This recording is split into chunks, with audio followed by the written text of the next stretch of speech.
में हो चाहे सामने वाले में हो। अदम्भित्व, दंभ नाम दिखावे का है, दिखावटीपन का। देखो, भजन करने से आपका भजन बचे और बचे, इसके लिए बहुत आवश्यक है। पहला सूत्र है अमानित्व, मान की भावना ना रहना कि मुझे कोई सम्मान करे, मैं भक्त हूं, मैं अमुक हूं, मेरा गुण और मेरा प्रभाव प्रकाशित हो जाए, लोग मेरी प्रतिष्ठा करें, मेरा यश करे, ऐसी भावना है तो आप भगवत प्राप्ति में बहुत बड़ी बाधा खड़ी कर रहे हैं। आप इसको मिटाइए। और दूसरा है अदम्भित्वम, दंभ नाम दिखावटी पने का।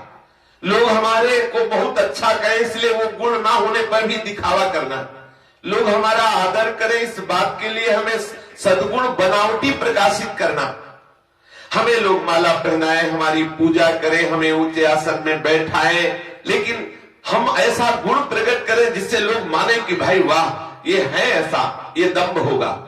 अगर तनिक भी लोगों को दिखाने का भाव है तो वो दंभ है, चाहे जितना बड़ा सद्गुण हो।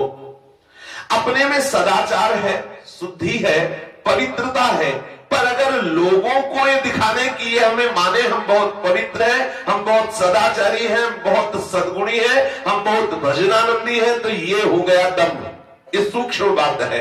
सद्गुण है पर वही सद्गुण दिखावे के लिए किया जाए तो वो दंभ हो गया। हमारी लोग निंदा करेंगे अगर हम ऐसी कोटि ना दिखाएंगे, लोगों की निंदा के भय से एक बनावटीपन समाज में सामने लाना, ये दंभ कहलाता है। अच्छा, अगर हम समाज में गए, मानो संसारिक लोग हैं और ब्याह आदि हो रहा है, अब भाई अगर हम तिलक धारण करेंगे, कंठी धारण करेंगे और वहां हम ये कहेंगे कि भाई हम सब समाज में नहीं पाएंगे, हम तो दीक्षा लिए, तो लोग हमारी हंसी उड़ाएंगे, अब उसके लिए भी हम वैसा करने के लिए तैयार हो जाते हैं जैसा, तो यह भी दंभ कहा जाएगा।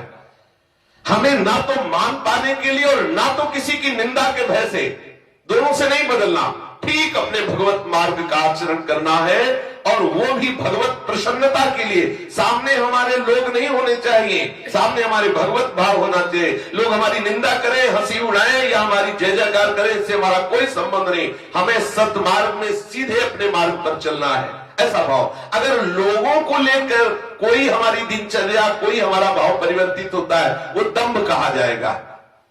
कोई साधक एकांत कमरे में बैठकर जब ध्यान करता है, मानो आलस्य आ रहा है, ऐसे ही बैठा है, ऐसे नींद जैसा ले रहा है, इतने में किसी ने सूचना दी कि कोई मिलने आ रहा है और तत्काल तैयार होकर पद्मासन में बैठे, ये दंभ है। वैसे तो हम ऐसे ढिल्लू मिल्लू बैठे हैं, और जहां आया कि वो भगत जी आ रहे हैं, महाराज जी मिले, महाराज जी पद्मासन लगे बिल्कुल फिट, ये दंभ है। क्यों? जैसे थे वैसे हो सामने। आपने बनावटी क्यों किया? बनावटी बहुत सूक्ष्म बात है। जरा भी दंभ रहेगा, क्योंकि अगर वो देखेगा कि तो अलसार है, तो ऐसे ही बैठे हैं, तो उसकी श्रद्धा कम हो जाएगी, उसका पूज्य भाव कम हो जाएगा। नहीं, हम जैसे हैं वैसे ही रहे। अगर तनिक भी बना, अगर पद्मासन में बैठे तो पद्मासन में बैठे, सुखासन में बैठे तो बैठे, लेटे हैं तो लेटे हैं। जय श्री राधे। तुम्हारी श्रद्धा और विश्वास के कारण हम बनावटी कार्य नहीं करेंगे, जैसे बैठे वैसे ही बैठे हैं। किसी की आवाज सुना और आप एकदम सावधान होकर के दिखावा करके सामने वाला समझे कि हम बिल्कुल ध्यान, वैसे तो सो रहे हैं, लेकिन जब सामने से कोई मिलने आया तो जाकर के फिर आंख बंद कर लिए एकदम चेतन, अब बिल्कुल महाराज जिस समय ध्यान में है। ये दिखावटीपन नहीं होना चाहिए। हाँ, अगर कोई आवाज दे रहा हो, आप सावधान हो रहे हैं, तो उसमें ये मानिए कि भगवान ने कृपा करके देखो हमें सावधान कर दिया, हम सोने जा रहे थे, पर चलो अब फिर पुनः सावधान होकर भजन कर रहे।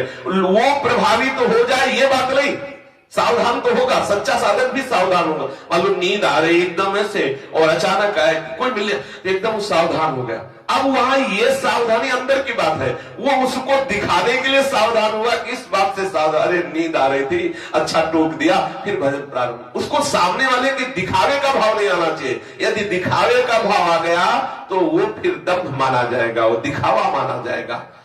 दिखावेपन का दिखावटी भाव जिसमें जितना अधिक होता है वो उतना ही शरीराभिमानी बनता है, जबकि मान रहित होना है। वो शरीराभिमानी, वो दम्भी, भगवत विमुख हो जाएगा। इसलिए दम्भ का कभी आश्रय न ले, दम्भ का त्याग करें। दम्भ को त्याग करने से ही आप भगवत तत्व का अनुभव करेंगे। साधक को अपना उद्देश्य बना लेना चाहे कि मेरा उद्देश्य एकमात्र श्यामा श्याम की प्राप्ति। लोगों को दिखाने का, लोग मुझे क्या कहेंगे, इस बात की परवाह नहीं होनी चाहिए साधक को। इस बात की परवाह नहीं होनी चाहिए कि लोग क्या कहेंगे।